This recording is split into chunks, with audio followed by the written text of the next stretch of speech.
107 जन्म हो चुके थे, वो मर रही थी, फिर कहीं जन्म लेती थी और भगवान शिव से ही उसका विवाह होता आ रहा था। 108वां जन्म था पार्वती जी का।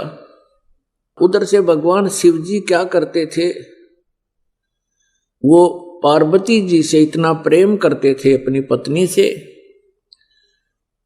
उनकी मृत्यु के उपरांत वो उनके कंकाल को, उनके सिर को निकाल लेते थे और उनके प्रेम में उसकी याद को ताजा रखने के लिए एक माला बना ली थी, गले में डाल लेते थे और या अपने कहीं मकान, अपने महल की खुट्टी पर टांग देते थे। उनकी याद में रोते रहते थे। एक दिन नारद जी आए, पार्वती जी से कहा कि हे माता, आप जन्म और मृत्यु के कष्ट से कितने दुखी होते हो। भगवान शंकर जी के पास, शिव जी के पास एक अमर मंत्र है, यदि वो आपको वो मंत्र दे दे, जाप करने का एक नाम है, आपका जन्म और मृत्यु समाप्त हो सकता है। पार्वती जी ने कहा कि हे ऋषि जी, आपकी बातों पर मुझे विश्वास नहीं हो पा रहा, क्योंकि भगवान शिव जी मुझे बहुत प्यार करते हैं, मेरे पति हैं और इनके स्वभाव और इनके उदार स्वभाव से मैं खूब परिचित हूं। ये मेरे लिए अपनी जान भी दे सकते हैं और वस्तु का तो कहना ही क्या। फिर आप ये कहो कि इनके पास कोई ऐसी वस्तु है और वो मुझे नहीं देते, नहीं दी आज तक, मेरे से छुपा ली, मेरा बात जची नहीं और मेरी जन्म मृत्यु का भी मुझे ज्ञान नहीं।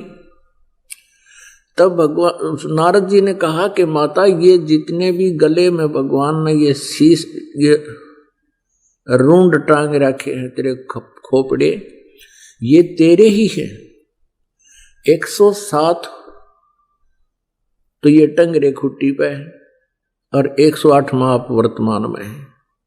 और भगवान शिव जी के पास एक बहुत ही अच्छा मंत्र है, वो आपको देंगे तो आपका कल्याण हो जाएगा।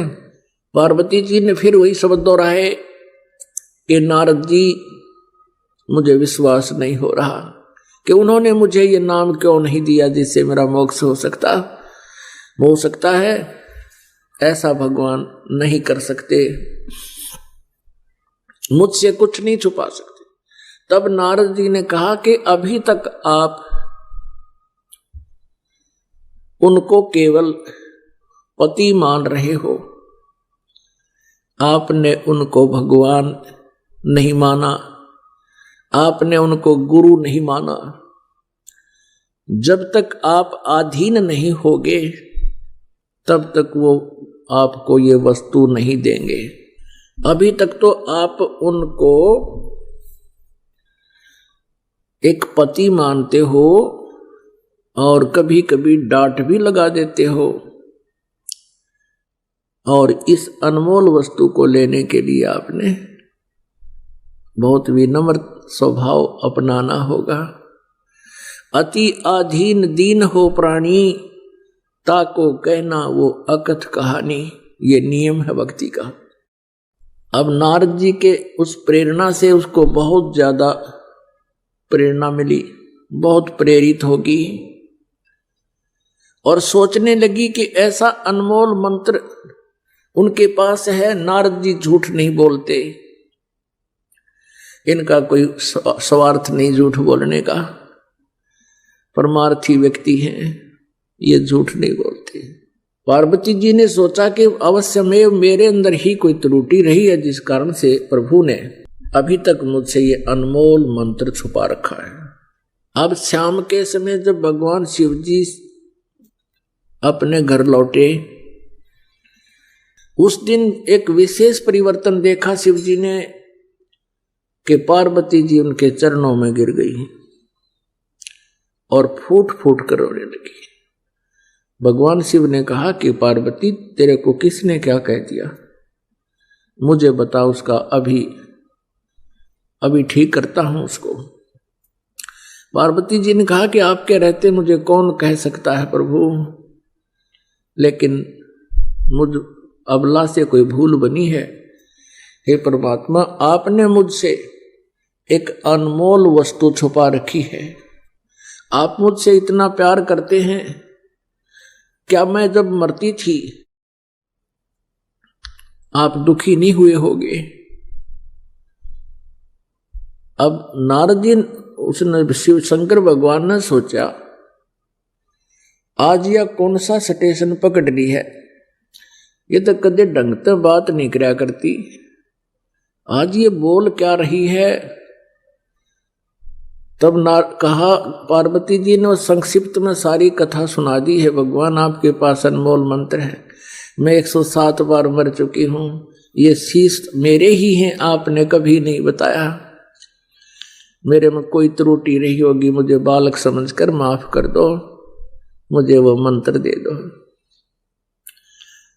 हाँ, भगवान शंकर बोले, पार्वती ये तेरे सतर की बात नहीं, नो बता तेरे को कौन मिला ऐसा भगवान आत्मा, तेरी बुद्धि बदल दी उसने।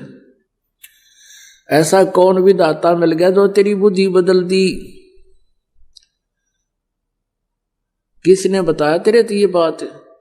तो पार्वती कहने लगी, नारद जी आए थे और उन्होंने मुझे ये सारी कहानी बताई। अब शिव जी कहने लगे, पार्वती अब बैठ जा, तेरे को सारी मेरी मजबूरियां बताता हूं। अब पार्वती से शंकर भगवान ने कहा कि ये ना सोच के मैं तुझे प्यार नहीं करता था, तू मर जाती थी, तेरी मृत्यु होती थी, मैं बहुत रोता था, टक्कर मारता रहता था तेरे वियोग में। तब पार्वती जी ने कहा कि हे भगवान, और साथ में ये भी शंकर भगवान ने कहा कि ये सभी सिर तेरे, ये जो टांग रखे हमने, तेरे सिरों की माला बना रखी है, जब तक तू दोबारा मुझे प्राप्त नहीं होती थी तब तक मैं इनको देख देख कर रोता रहता था। तो पार्वती जी ने कहा कि हे भगवान, आपके पास ऐसा मंत्र है जिससे मैं अमर हो सकती हूं, और वो क्यों ना दिया आपने भगवान? मैं मरती ही नहीं, आप इतने कष्ट उठाया आपने। पुणात्मा, जो व्यक्ति अपने प्रोसेस से परिचित होता है, अपने प्रोफेशन से परिचित होता है, वो समझता उसके कदर और वैल्यू को। ये मंत्र ऐसे नहीं दिया जा सकता। तो भगवान शंकर ने कहा कि पार्वती, अभी तक तेरी आत्मा में इस मंत्र की चाह नहीं बनी थी, इच्छा नहीं बनी थी, प्रबल इच्छा नहीं। और जब तक इच्छा ना बने तो मैं तुझे बहुत कोशिश करता था, आपका याद भी होगी, मैं बहुत बार चर्चा चलाता था कि पार्वती भगवान की भक्ति करनी चाहिए, परमात्मा की भक्ति से जीव का कल्याण होता है। लेकिन आप तो मेरी एक नहीं सुनती थी और क्या कह देती थी कि मुझे भक्ति की क्या आवश्यकता है, मुझे तो भगवान मिल गया। मैं भी चुप हो जाता था कि अब या आगे बात सुने नहीं। तो पुण्यात्माओं, जैसे समुद्र के अंदर, समंदर में सीप होती है एक, जिसमें ये मोती बनते हैं। आपने देखे होंगे शंखले से होया करें, शंख इन ये, तो ऐसा ही एक चपटा सा होता है, एक जीव होता है, उसका ऊपर का शरीर बहुत सख्त होता है, और उसमें मोती कैसे बनता है? वो सीप जिस समय उसको चाह होती है, समुद्र में एक विशेष गर्मी पैदा होती है, और उसके बाद फिर कुछ वर्षा के आसार बनते हैं। तो सीप जो है समुद्र में रहती है और ऊपर सतह पर आ जाती है। जब उसने मोती बनाना, जब उसमें मोती बनने की प्रक्रिया, उसके अंदर एक विशेष जिज्ञासा उत्पन्न होती है चाह होते अपने आप उसका मुंह खुल जाता है, और ऊपर खुले हुए मुंह खुला हो, ऊपर से वर्षा हो जाती है सवाती यानी आसमान की, बादलों की, तो उससे वो थोड़ा सा नीर ग्रहण करके और मुंह बंद कर लेती है, उससे मोती बनता है। और उस सीप का मुंह खुलाना हो, चाहे सारा सामन बरस जा, मोती नहीं बन सकता। तो यहां परमात्मा बताते हैं कि पार्वती के अंतःकरण रूपी सीप का मुंह बंद था, नारद जी की प्रेरणा से वो मुंह खुल गया, और भगवान शिव जी ने फिर उसमें वो मंत्र डाल दिया। तो भगवान शिव ने कहा कि पहले तेरी इच्छा नहीं थी, और ये ऐसा अनमोल मंत्र है, मैं तुझे ऐसे बर्बाद नहीं कर सकता, और मैं तुझे दे भी देता, बता भी देता, तो तेरे जिज्ञासा थी नहीं, यो काम नहीं करता, ये व्यर्थ जाता। तो तब भगवान शिव ने कहा, पार्वती आज तेरा सीप का मुंह खुल गया, खुला है ये, और अब ये मंत्र दूंगा तुझे, पर ये ऐसा अनमोल मंत्र है, ऐसे स्थान पर दूंगा जहां कोई दूसरा जीव भी ना सुन ले। जहां पर अमरनाथ बना हुआ है वहां एक सूखा वृक्ष था, एक सूखा वृक्ष था, कोई पत्ता नहीं था, टहनी शेष थी, और वहां जाकर उसके नीचे बैठ गए भगवान शंकर और पार्वती। भगवान शिव जी ने हाथ से 3 ऐसी जोर जोर से ताली बजाई, इतनी आवाज हुई कि आसपास, इतना भयंकर नाद हुआ कि आसपास के कोई पक्षी वहां पर था वो उड़कर भाग गया, और कहीं अंडे भी थे आसपास के वृक्षों में, वो भी पक्षी बनकर उड़ गए। उसी वृक्ष की खोगर में एक थोथे स्थान पर में जो वृक्षों में हो जाता है, उसमें एक मादा तोते ने अंडे दे रखे थे। जो स्वस्थ अंडे थे वो तो पक्षी बनकर उड़ गए, एक गंदा अंडा था वो शेष रह गया। भगवान शिव पार्वती जी को वो मंत्र सुनाने लगा। पुण्यात्माओं, आपको पता चलेगा आप कितने पुण्यवान हो। वो जो मंत्र पार्वती जी को मिला वो मंत्र आप जी को मिल रहा है। इसके बीच में ये किसी को ना मिला, केवल कबीर परमेश्वर जी ने कुछ एक पुण्यात्माओं को दिया था।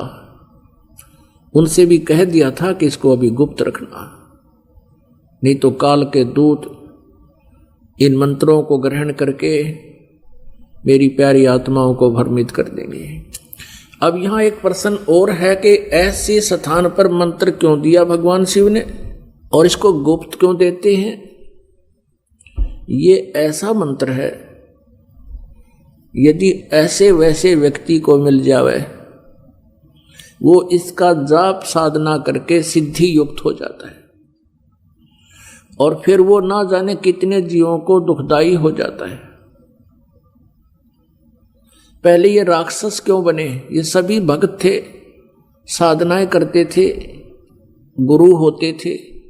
ये साधनाएं करते रहे लेकिन साथ में त्रुटियां भी करते रहे, नाम से खंडित हो गए। गुरुजनों ने उनको अपने वहां से निष्कासित कर दिया। उनके अंदर उस नाम के जाप करते रहे, सिद्धियां आ गई। उन्हीं भक्तों को के शत्रु बन गए। उनके पास भी सिद्धियां, उनके पास भी सिद्धियां, सारी उम्र लड़ते रहे, ना उनको भक्ति आपकी ना करने देते थे। आपने सुर असुरों का युद्ध खूब सुना पुराणों में, और अधिकारी जो होता उसके मुख से सुना हुआ ज्यादा असर करता है। तो वहां पार्वती जी को भगवान शिव ने वो मंत्र दिया।